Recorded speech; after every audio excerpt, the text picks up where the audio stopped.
What's up everyone, it's Frank. I'm back. We're here to look at another shoe. This time a basketball shoe from the 80s that isn't a Nike. And that is the Adidas Forum 84 in a mid-top version. If you get anything out of the video today, don't forget to hit the like button. Comment down below if you've got anything to say. Tell a friend about it, or two, or three, or four, if you think that they would dig the content. And if you want to support the channel, hit subscribe. Also, I do have an Instagram page, 3 Kicks a Day. Go over there, hit me up. I'm posting content over there daily. I know I'm being a bit cheeky, but I feel like I can't talk about the Forum without at least referencing a Nike basketball shoe from the 80s, and that shoe is the Dunk. Now the reason why I can't talk about it without referencing the Dunk is because of how hard it is to cop a Dunk. I've got a better chance of seeing a leprechaun rocking a pair of Ultra Boost riding a unicorn than I would copping a pair of Dunks. And why is that important, you ask? Because a lot of people who want to cop a pair of Dunks actually appreciate the model for the significance that it might have from a cultural perspective, or they just really dig the aesthetics of it. And they're only aware of it because there is such a big hype around the Dunk. But that doesn't mean that there weren't other cool models that were released during that time. In fact, this one here was released before the Dunk. And so for those people that are trying to cop a pair of Dunks because you might dig the aesthetic, check out some of those other really cool shoes from the 80s that were released, like this guy, the Forum. Now I take the point, it wasn't released in a mid form back in 84. This is something that came later on. I'm not going to get into the debate of whether mids are trash or not. I personally don't care if it's a mid, a high, a low. I'll buy it because I like it, and so should you.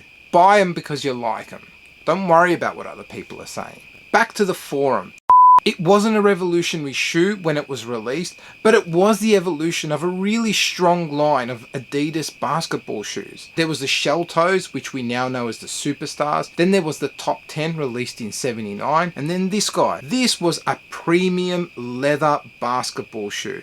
And back then went for $100 US. It was crazy for a basketball shoe to go for triple digits. But this would have competed against other premium shoes like the Nike Air Force One. I for one am really happy to see this popping up again. I copped the royal blue version, which is an OG colorway. I tried to cop a pair of the highs, but I just couldn't get my size, which is a shame, but I'm sure they'll be back. And being a person who loves sneakers, I can wait because I'm not buying them to resell them. Back to the shoe. I am going to be talking about the aesthetic properties of the shoe. I'm not going to be talking about its performance credentials. I don't think you would be buying this shoe to hoop in, let's say. You would mainly be considering this for a lifestyle product. But in case that's what you're after, I'm not going to be able to give you that view here. Stay tuned as we look at the shoe, starting with the outsole. So with the outsole, we have basically got a full rubber outsole that is blue. There is some interesting patterns here with the Adidas logo being embedded into each one of these circles here that cover the forefoot and also part of the heel. Then you've got a separate midfoot area which is striped and then has the Adidas branding on there. Up into the midsole, and I've actually had a bit of trouble finding out what type of midsole it is. I think it's an EVA, but I could be wrong. But in any case, we have got a plain white midsole with white stitching.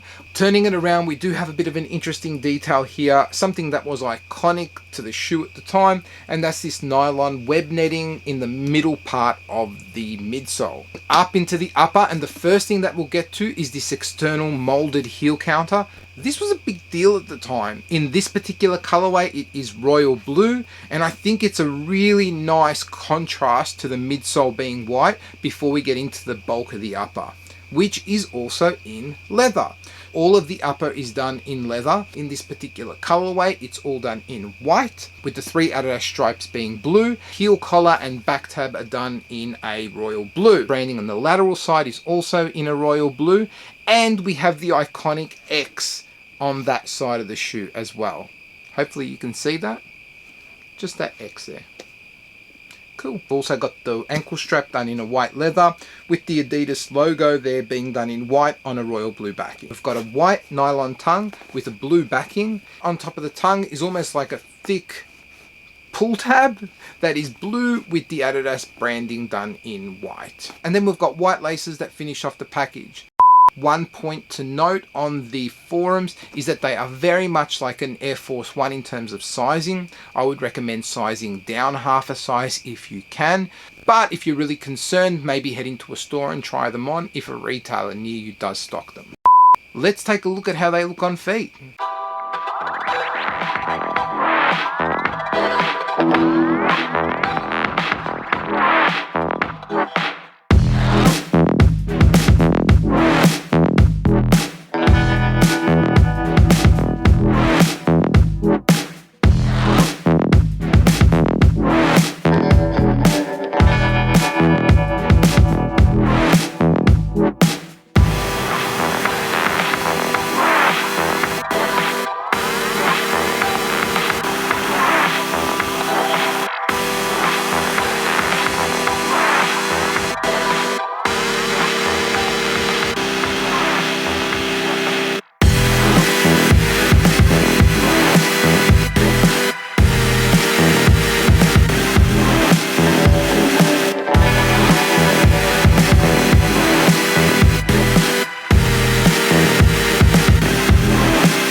That's it, guys. That's my view on the Forum 84. I think these are a must cop. They are an excellent, not alternative, they are an excellent basketball shoe that stands alongside some other great 80s basketball shoes. If you're into that thing, do yourself a favor and check it out. Let me know what you think in the comments below. But until the next video, laters.